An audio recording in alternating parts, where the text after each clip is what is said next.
2022, baby. That was definitely a good one. Let's get right into it, though, because you touched on it.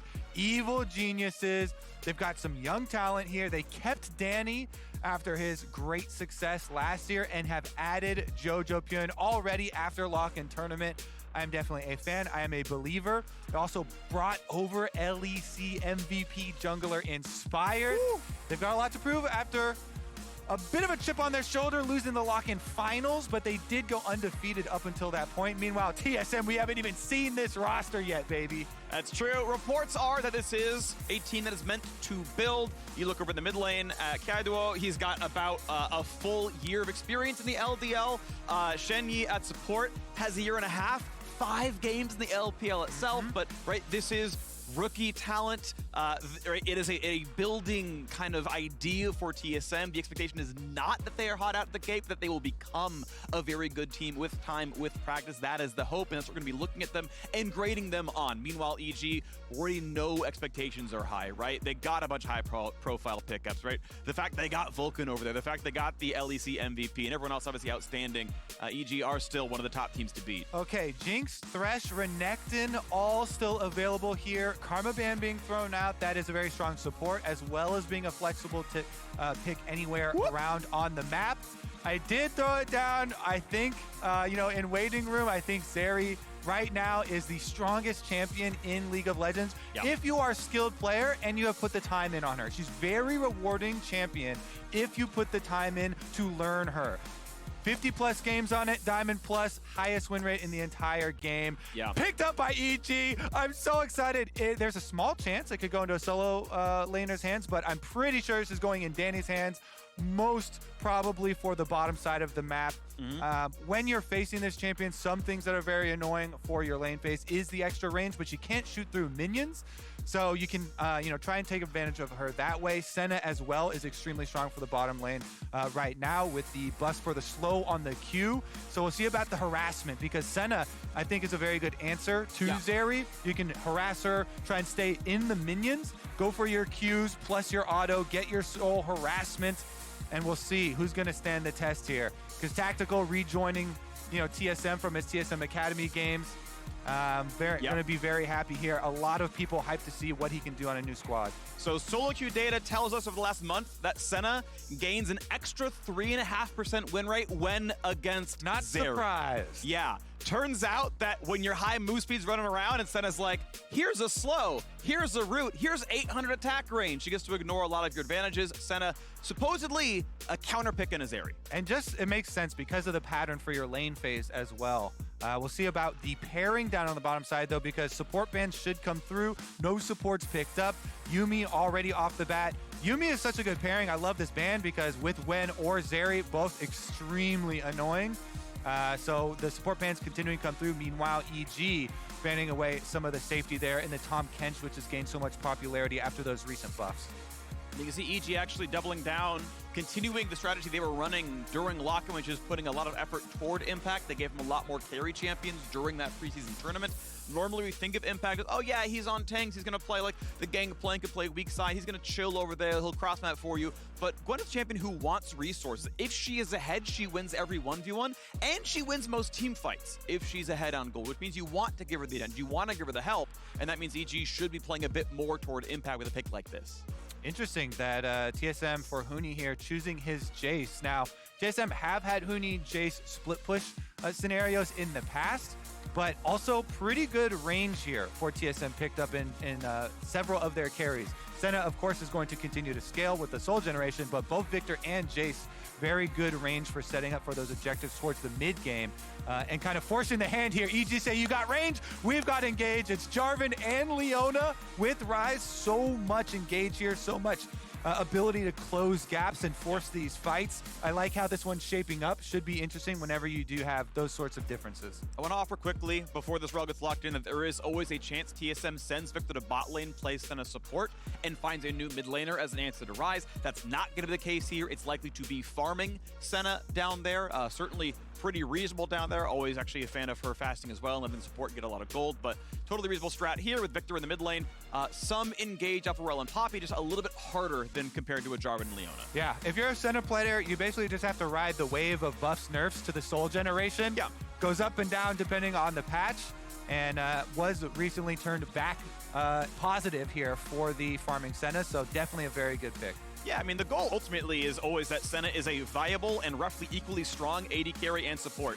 If it's too much one way, all right, well, Soul Drop Chance only affects AD carry Senna, and it's like, oh, well, they can both be good then. And just, that's the lever, that's the primary one they use, which is why that has gone up and down so many times over the years. I also have really liked the Poppy picks that have become very common into the Jarvan. Because your base damages are quite good, you can also have a pretty good early effect, and W, goes without saying, extremely effective against the champion, where you can break most of his early game kit with just one spell.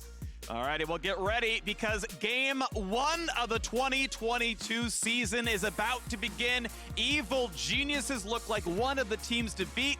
TSM grab a new roster. Here we go onto the Rift.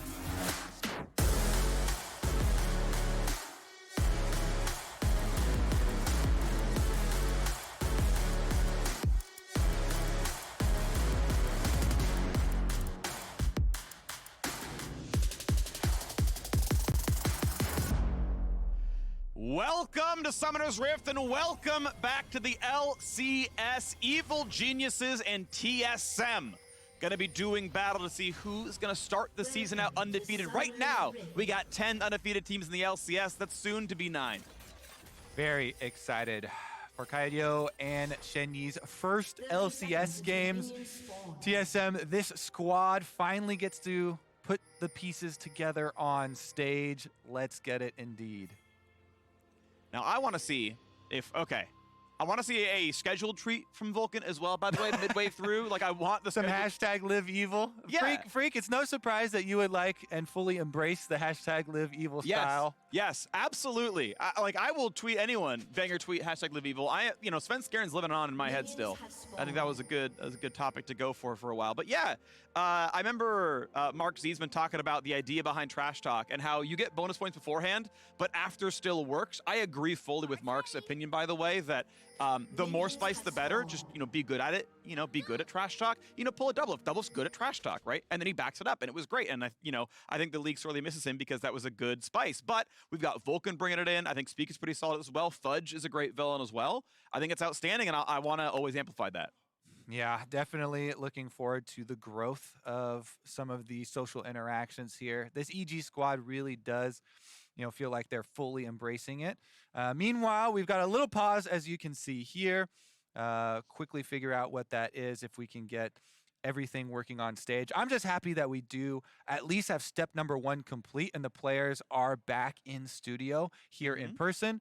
It does come with a few kinks that we're going to have to work out here. Sure. Hopefully, we can combine everything and eventually we'll be back to a full studio with all fans and crowd noise. Would be great.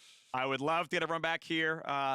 Normally they'd be 10 feet over to my right beyond you, Kobe. There'd be, a couple dozen people, a couple hundred people. I miss people shouting at us, but even, sometimes they would throw a poro or something. I've been hit. Which we definitely discourage, but you even now start to miss the things that you used to discourage, right? I remember one time, I think it was... Is this an IEM you're thinking of? It might have been an IEM, but someone threw a banana, and it was me and you, I believe, that were up there. Luckily, no one was injured in the banana throwing incident of 2015. Yeah, similar fruits like tomatoes. Also, sometimes bad form to throw at people. I just, in general... Don't throw things at people on stage unless, that's part of the bit. Someone's like, hey, someone throw me a deck of cards and I'll do a magic trick. Then you're on board. But fruit, usually not, unless they're like, I'm really hungry, please someone help. That's your only option. We need some safety measures. Yeah. But who walks around with a tomato? Is it, right? Is it just you're walking around I get hungry later? You hide it in a pocket because they bruise easily. How do you realistically carry tomatoes around? It just reminds me of, high school seniors coming with eggs. Oh, yeah. That was on a scheduled, everybody was in on everybody watch out for the day, though. So yeah. Not going to be the case. It looks like we're getting some ready checks in chat. Very excited. Yeah. Get into game number 1 here, baby, and we can stop talking about throwing stuff. Pirate roleplay in the all chat. Ours from everybody, and we are getting back onto the Rift here, LCS 10. I don't know. It sounded good at the time. It might not have once I said it. But we've got ourselves onto the rift, and uh-oh, Shenyi gonna spot a friend. Jojopyun may have just gotten a free stack of Mana Flow Band, and in fact did. So big dub there, but gives away 0 gold. No one attacked. Oh man, I can really just follow along with this emotional ward roller coaster Killing that ward's you're living meaningful. free. That's little David there, that ward. Little David's got one more auto attack worth of life Gonna left. live a whole long 90-second long life. Gonna be great. First trade comes in for Impact and Huni, trading pretty equally. Worth noting that Door and Shield, of course, is going to be more passive regen. Huni has no innate sustain realistically, so theoretically, if you can kind of slow play, moderate poke, you can kind of burn him out of potions and keep your Door and Shield active. Of course, wants to auto every time you go for a CS. That one, Impact, got to grab without taking any damage, and the lane is actually pushing toward Huni a bit. Yeah, as you said earlier in Champ Select, Gwen really looking to farm for early stages here. 1, 2 items, that's where she really shines. Huni picking the Jace into it, trying to harass early on, get some health advantages so you can set up your team. And if you look at the mini-map, no surprise, both of the junglers here started top side and are pathing towards the bottom side since we do have double melee supports, Leona versus Rel down there. Lots of playmaking opportunities for both of these junglers. Poppy and Jarvan both have some pretty big gank assists here. Yes, Poppy would really rather kind of shadow and be a blocker for Jarvan. That's why you take the champion. The W does wonders. Alrighty, well, the bot wave is pushed down towards the turret, but right now Jarvan is busy on his red buff, and they're not 100% certain if Poppy's coming. Of course, they have that trinket ward in the river, but if you play too far up, she's still going to W beyond you, and good luck getting out of that one when, Senate and Rel can go for flash Ws, so a little bit of safety required, dropping just the barest bit of CS down there. As Inspired will go for Krugs as well, a full level 4 clear, as Spica has script Krugs himself and is getting control over the bottom scuttle. Yeah, actually skips Wolves as well. Oh, yeah. Slower clear here just to immediately get down because, again, Poppy's goal is more of a guard in the early game here versus Jarvan. Inspired looking for plays and Spica looking to stop them. Glad that we also get to, get a look there at the laning phase. As we were talking about, the Senna being able to utilize the minion wave to get her Q off for the harassment against the Zeri, who cannot shoot through the minions. And Danny, you see him positioning around the minion waves, trying to harass, utilize that big range advantage that you have on the Q over pretty much every single AD carry in the game. Looks like top scuttle gets to go to Inspired. His smite is up in a second. Won't matter ultimately. He's going to claim that one, no problem. More farm done for the Jarvan as we get to see a bit of scrap down to the bottom side. Danny holding onto the full charge passive, does pretty decent damage early on. Worth noting that if you're spamming Q, even if it doesn't hit anything, you still get 1/10 that passive charge, so you'll often see players just mash Q even when nothing's going on to get the passive back sooner. And gonna be just fine as they trade farm yet again. Look for the first engage, but no! Shenyi able to just crash down backwards, gets the shield, and never gonna be hit here. Passive used by Danny, but Tactical gets more health and a soul out of it. Yeah, I'm pretty impressed here with just some of the choices. Leading up to this, they saw junglers. Good hit, flash for the fling backwards, stun's gonna land, Danny flashing forward, but now locked in place. Welcome to the LCS, Shenyi gets first blood. Shenyi and Tactical put Zeri in the grave. What a 2v2 there. They really made a lot of good choices leading up to this as well that we could go over, but Inspired is heading towards the top side to clear up the minion wave. And this actually has pretty big ramifications because you see immediately Impact goes to collect the minion wave. He's going to try and keep it right here in front of the tower. General rule of thumb, you just need 4 minions there worth of DPS to be able to keep the freeze. Here's another look at it. The secondary engage, this is after they saw the junglers. They go in for the full Q, but Shenyi had the great counter engage. Yep. And Tactical flashes away. Rel with that snap stun. And a little piece of that one I want to talk about, because bot lane is fascinating to me, is the difference between Aftershock and Glacial Augment. Aftershock makes you tanky, but you're never killing the Leona anyway. Shenyi's Glacial cuts everyone's damage by 15%, settling Tactical, taking 15% less damage. Yep. They're already going to ignore the Rel anyway. Helps him live, and, they can't kite anymore, they can't chase anymore. Great Keystone choice, great fight by TSM's bot lane. Yeah. Already, since everybody's hyper-focused on judging Shenyi as well as Keaiduo, Pretty good mechanics as well. The timing on his crash down was immediate. There's no hesitation there in either the first initiation where he avoided Vulcan's engage, but also the secondary one here where they actually end up with the kill. So microscope test thus far looks quite good for him. Again, it's not pure LDL because he did sub in for 5 games for FPX. That you may well know, even if you don't watch the LPL, because they won Worlds. Pretty important stuff. Alrighty, well, bot wave shoved in, and now Evil Geniuses, as they make sure it's not going to be frozen too heavily. Danny puts his aggressive ward down, or the one that tracks the jungle gank. It'll track you if you blast plan over or if you walk, so pretty much the best ward you can kind of do, unless you have several. Do want to point out, though, it is Noon Quiver from Danny. Personally, I think a Trinity Force build is stronger. I might be biased. Worth noting, though, that a crit build is a better scaler, but a Triforce Power Spike is far, far stronger if you're trying to bully a bit earlier on in the game. Looking at bot pressure now, looks for the flash stun, not going to find it. Does Vulcan want to go in on the Shenyi? The answer right now is no.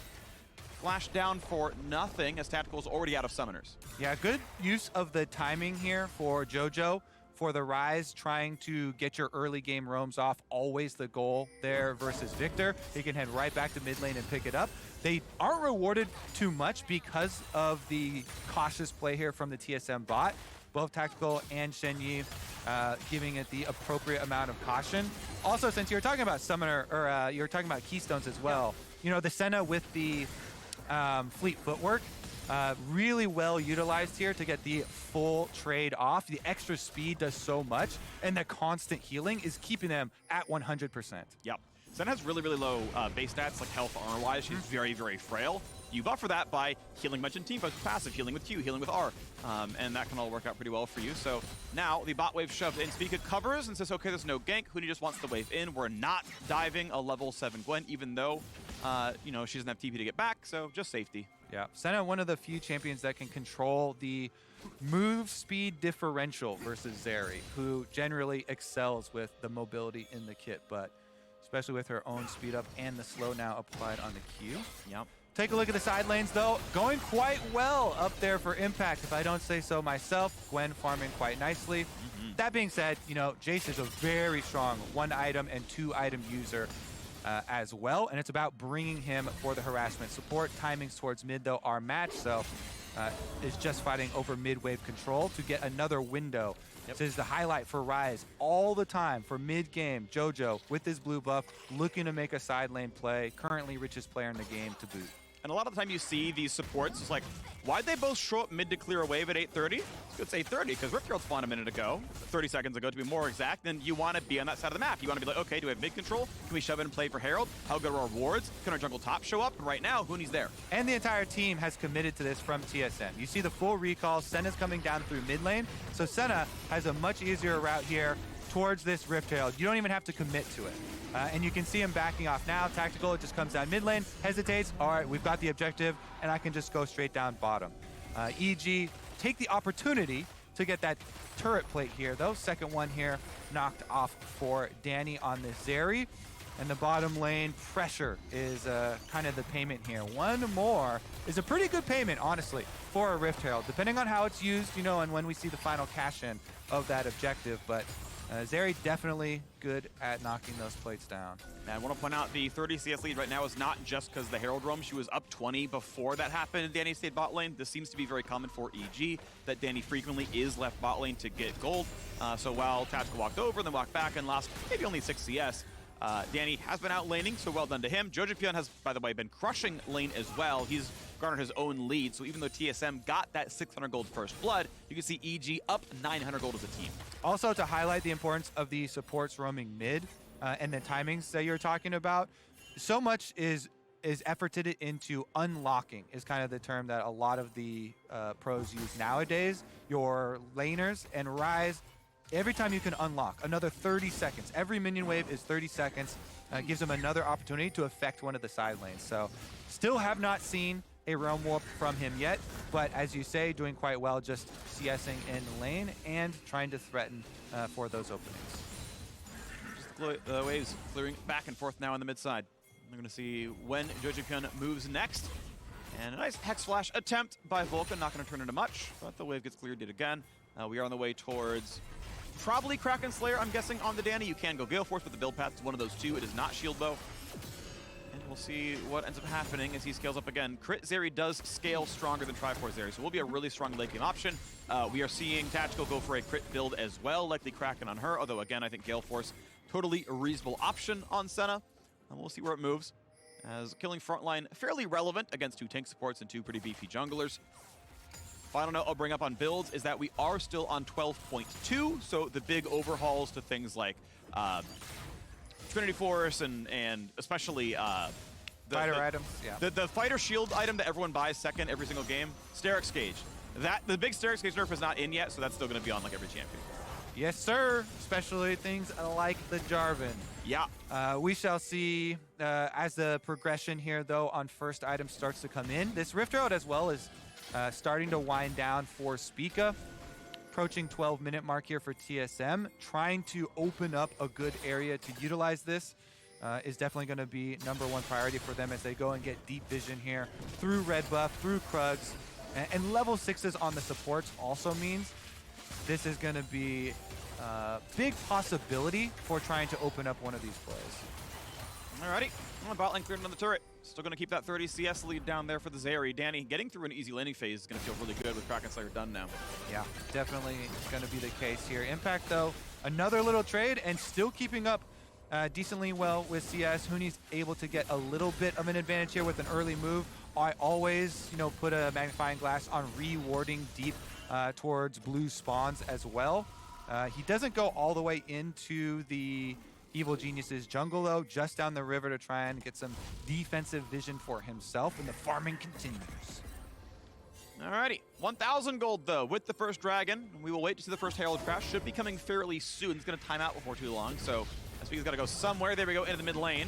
You always want more than just the 2 plates, and in fact, it's only going to go to Poppy. Keaiduo is not going to be in range to get local turret gold, so it's 300 gold to Poppy. Congratulations. You spend a bunch of time sacking a wave to get a Herald, and you earn some money on your jungler. And it's actually, I would say you lose out on that trade, since the money on EG's side went into Danny's hands from those plates. So money onto AD carry, about equal there, plus experience of the wave, and it just went on to, as you're saying, frontline Poppy. Frontline, I do say, first item is most important, though, for tanks, because that's where you really do have the biggest impact.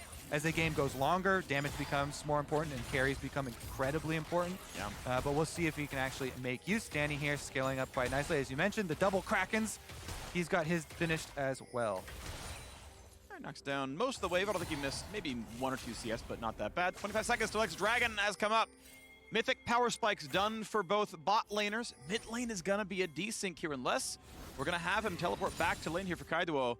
That's going to be a huge difference in mid lane power, and that could mean second dragon effortlessly. You're seeing, TSM already going for the cross map play as EG overloads the bottom side and pushes them out of the jungle and takes away the blue buff. It is a cross map speak identifying we don't control bot lane, we'll go for top instead. Yeah, I think there's no world in which Evil Geniuses want to play there. Flash stun's gonna land, the follow-up, really beautiful, great cross map play, but TSM might have to wait out for the turret to deset. No, they're gonna go for it now onto the tower, and it will be the kill. Gonna walk away safely, a minion will block one more turret shot, and that is well done. TSM on the board of their second kill. Dragon gonna stay up as they play for tactical. He's gonna run to safety, rooted in place, a nice ulti in, but it's not enough for Shenyi. And they're gonna ult back to safety. Yes, they will, a 1-for-1 across the map. Dragon still up, but should still belong to EG. Very good offensive plays, both offensive-minded from each team. TSM know we're abandoning a bottom. Quick, overload topside, go for the dive. And even though Impact goes at the wave, they still pull off the dive and get the kill plus tower into the hands of that Victor, which is critical.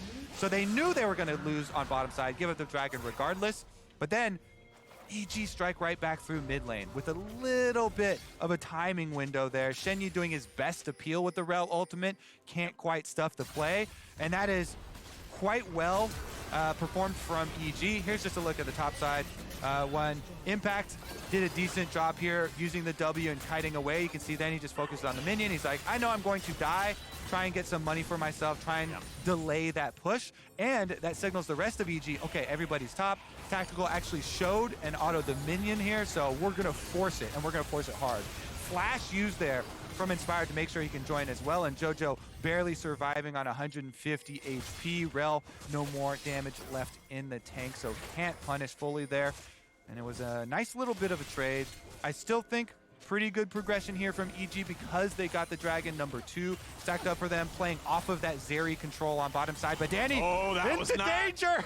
Yeah, you aimed that one a little bit too far to the right, and it puts you in front of a horse lady. And that one's going to be a hop off. That's okay. Flash down, saved it otherwise.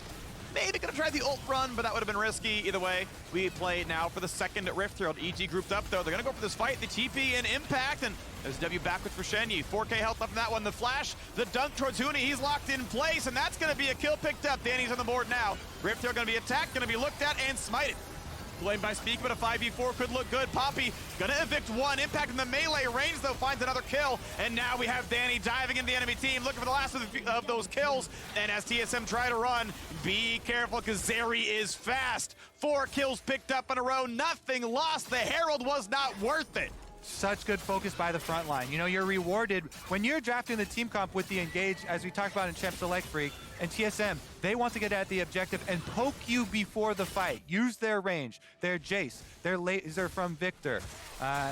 If you're on the objective and EG make a great engage here through the river off the split, Inspired, as soon as he sees Huni, immediately go for the engage. Ultimate down, they trap him and section off the rest of the members of TSM.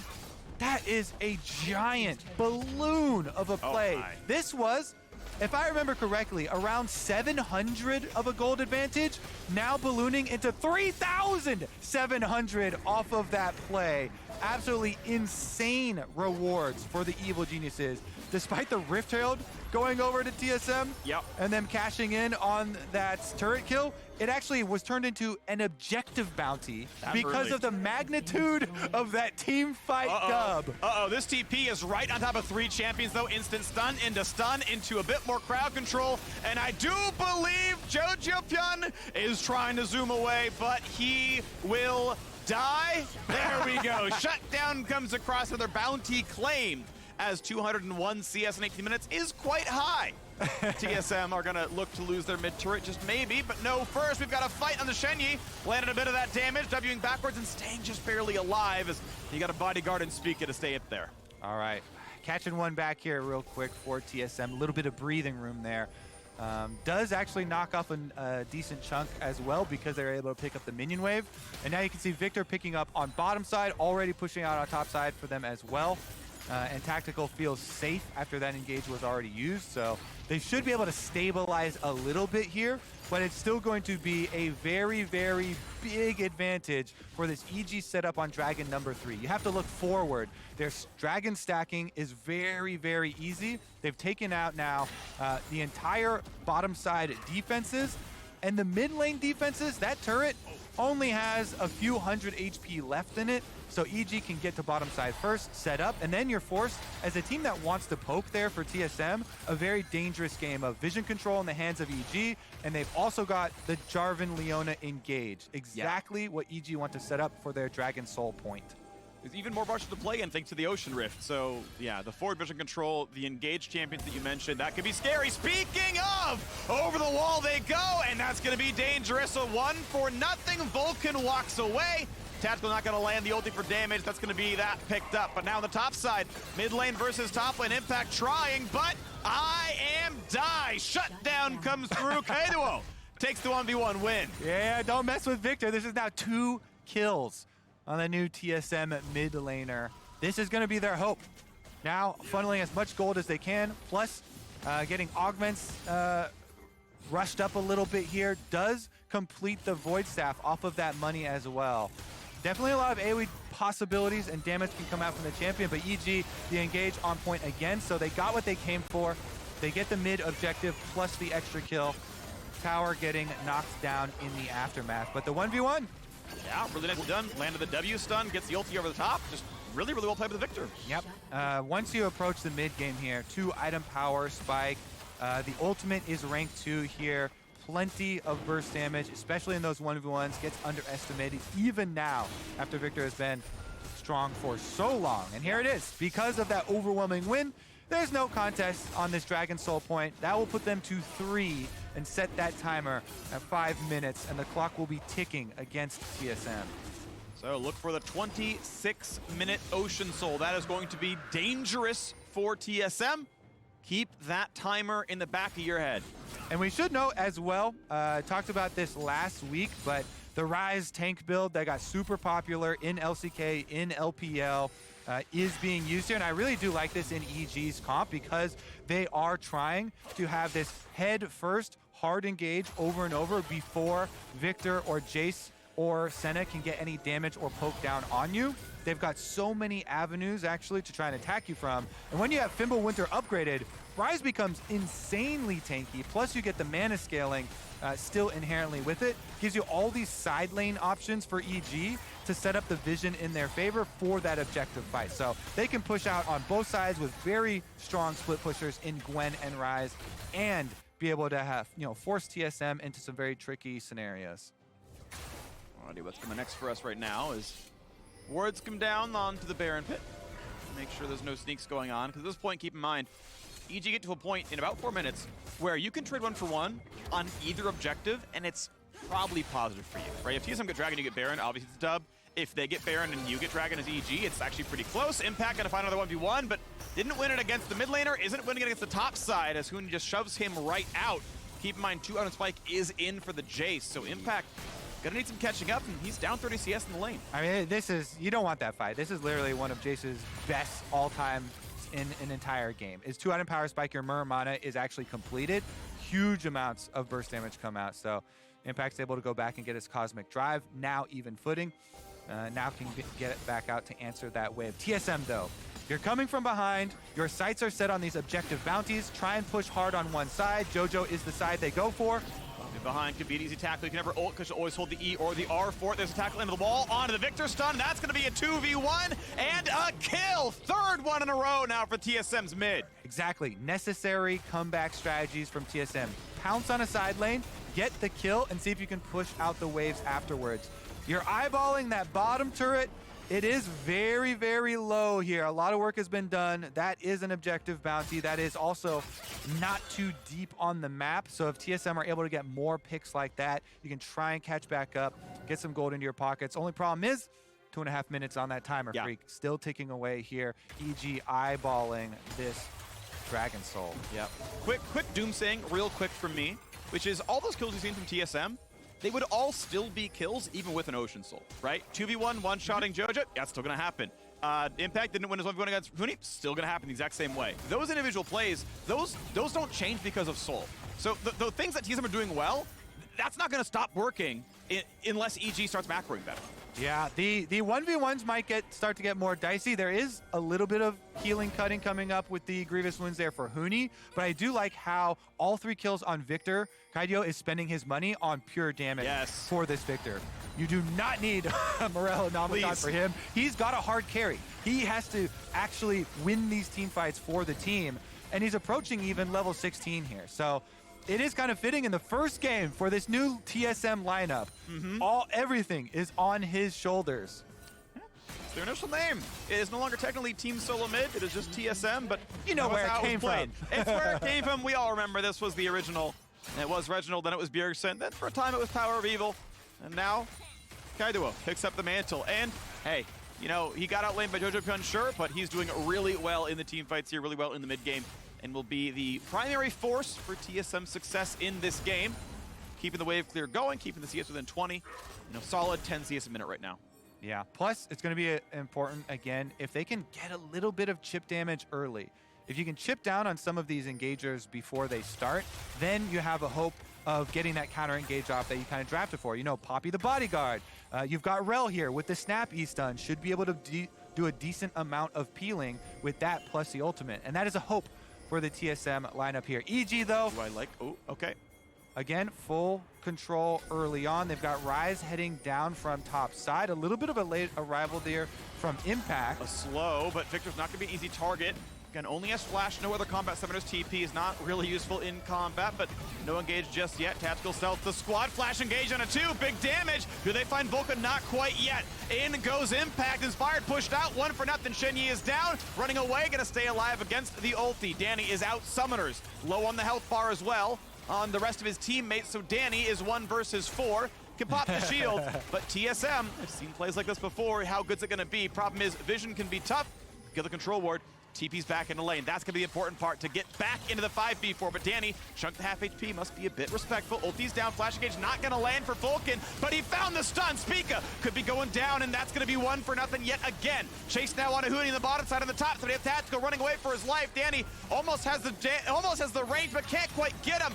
Gonna be rooted in place, Zap's not gonna land. They'll walk out, low health bars on both sides, but the map belongs to EG. Dragon Soul belongs to EG. Yep, the win is theirs, Freak. TSM make the attempt on mid, trying to chunk out Vulcan. They did hit a shock blast on him, preempting that fight, and then go for the engage, trying to get a quick kill before the rest of EG swipe over, but not able to complete it. Well maneuvered here by EG. And now that you're wearing the soul, it is so easy to go over to this Baron and bait. Your regen is insane, and there's very little danger to it. After teleporting back in off of this recall, there's nowhere for TSM to go. You know, Huni gets pincered a little bit, but it doesn't matter because Vulcan goes for the flash play here.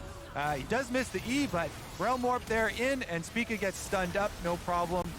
They honestly had no route out because of Impact's teleport there, so good job by him cutting off the other escape, and they pick up the extra kills and the Dragon Soul.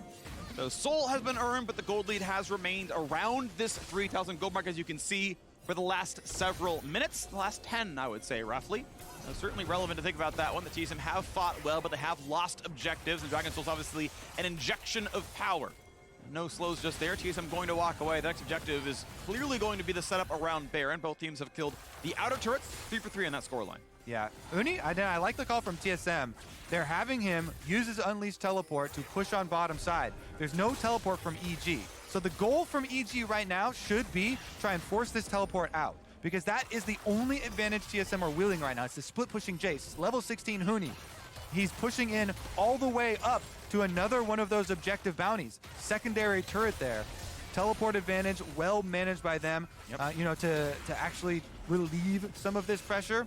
EG aren't able to get that teleport out, but they are able to push back enough that without vision coverage, TSM have to let up on the split push. You can see the CS lead, 50 in the top lane. The single, well, okay, Flame Horizon in the bot lane. Okay, Danny's got way more farm. That's a lot of the gold lead here, but you know, Huni's done half of what Danny has earned in his side, and I mean that as a positive. Huni has gotten a lot done in the sides, got that level lead. And Impact has to, he's grouping, he's like, all right, is there a team fight? Yes, no, yes, okay, I come down, I lost some CS, I lost some XP, turret lost 10% of its health, okay, but I'll pick up the scraps. And that's gonna keep happening until EG can find that way in again. Yeah, and as far as checking back in on the Zeri builds and the crit versions, this is my favorite one actually, because you still have your Sheen proc that you wanna get the most out of with your Essence Reaver, but you have really good sustain with Bloodthirster, even though it's quite an expensive AD carry item. Really like how Danny can maneuver around these fights where every member on his team that is not him is a very beefy member that is going to be creating space and creating time for him to get the maximum out of Zeri's kit. The bot lane wave cleaned out. EG on their way back to get rid of the vision. We know Elder Dragon is still 3 minutes away. There's no credible threat. You don't care about wards on the bottom side at all unless you're playing split push. So it's top side again. A couple of control wards in there for EG, and that means they're going to start this one up here, trying to two-man the Baron as the rest of the squad shows themselves in mid. Look, there's no mid lane, or there's no jungler, there's no support. Don't worry about it. And now, TSM, how do you get in? Well, they also have to worry about the teleport cooldown here. So EG, they're burning it down, no vision. They actually get the objective, no teleport used. All right, objective claim. There you go, Freak. That's the answer. I mean, that's good play. Just burn it down. Vision coverage does enough. The power of vision denial there for EG and sustain of Ocean means there's no threat here. It's not like you take any significant hit from Baron. TSM, they barely even get the push out on bottom side because they're so far behind in this game. And it's really good timing, all things considered. They're going to catch the bot wave in time. No problem there for Impact to get his golden XP up. There's no cross map on the Dragon. There's maybe the chance to play for wards right now, but you can see it's covered enough that the invade paths are known. Vulcan is safe. The squad can come down to defend some of this. Good bounty in the bottom turret. That's going to be a solid, literally 1,000 gold earned, 800 base for the turret, plus minimum 250 for the bounty, so a good amount of money earned on that side of the map, but you can see it's still pushing forward. Is EG going to take top turret in response? Yeah, this is the problem. Because there is so much focus there from EG, and they were winning the 5-on-5 with their very strong engagements. Ocean Soul is going to allow them to push back with this Baron buff very easily. Rise to top turret already. This is mid one falling very shortly there as Danny from a pretty safe range able to help that one down as well. And they still have an extra minute 45 on this Baron, so plenty of splitting to come. Is it a dead? Got a root. Okay, he's gonna get out of the rest of this one. Can Shenyi find him? Nice. The ulti is a momentary silence. Stops the ult. Jojo on the way. Phase run, EWQ, run for his life, knows he is dead. Stopwatch to buy 3 seconds. Will still drop, will be stunned, will be killed. They shut down again on the Keaiduo, but we look at the bottom lane now. How quickly can you reset? Because this is going to be a dead inhibitor. Jojopyun inhib seems decent. Bot tier 2 and inhibitor turret dropped for gold as well. Cash positive, map control positive for EG. And Freak, he's going the new Lich Bane on that Victor as well. He knows he has to put out so much damage. He has to really hard carry, get these kills. He's got all 4 of the mid-game kills, for the team, and he's putting it all into damage as it should be. I actually really like the new Lich Bane where it's a lower cooldown. It is less damage on the proc, but second lower on the cooldown actually can be utilized by Victor very effectively in these fights. As long as they're able to peel for him, keep him upright, and keep him safe. Yeah. This is the way to go if you have any hope of trying to get back into it. Totally agree. I think everyone would agree this is the way. And as TSM look for their play around Auto Dragon. Mando agrees. Yeah, exactly. Now we got the control wards in the brush. TSM actually owned the vision. That Scryer's Loom, they need to hit it. Okay, good. That was pretty important. Tactical could spot the route in, and they can burn this pretty quickly. The same DPS, not bad at all. EG on the wave, but Rise not in range yet. Has ult, has TP, has flash. When does the play begin? Inspire takes one of the control wards away, owns the left-hand side brush. TSM sitting on top of Vision as well as the scuttle was taken. A slow from the ult, impact on the flank. Do they find the play? A slow and a Shenyi is not enough to start the fight. Dragon stays at 9K right now. Yep, TSM, they want to flip it right here, but EG, they're trying to poke down and heal back up with their Ocean Soul. Impact, though, gets engaged on his gun! Gets jumped, the stun is on, they're going to find him, he's going to zone his for a second. Shenyi's going to drop 1 for 0, stop for Poppy for a second, and the front line goes inspired, and that means they're going to get the kill. Down goes Keaiduo, and that means the fight is over. A quadra kill for Danny! Welcome to the LCS, Zeri. Danny gets another pentakill! 100% of Zeri games have resulted in pentas for Danny. Evil geniuses coming in hot off that lock-in tournament. Second place, not too shabby in the tournament. First place in the LCS. They are the only team with a win in spring. Well done, EG, starting the way they left off. Wins in the group stage. The question is, how long will this run? Ran for a while in lock-in, may run for a while here. Danny looked good on the Zeri, completely crushed the lane. Jojo won his lane again. No surprise here at all. Inspired always on point. The objective were stacked up. Well done, EG. Yeah. Rewarded there, the young North American talent showing up, but also the veterans on this team, because there's so much of a spotlight on the younger pieces. Impact, Vulcan, Inspired, really well maneuvered here.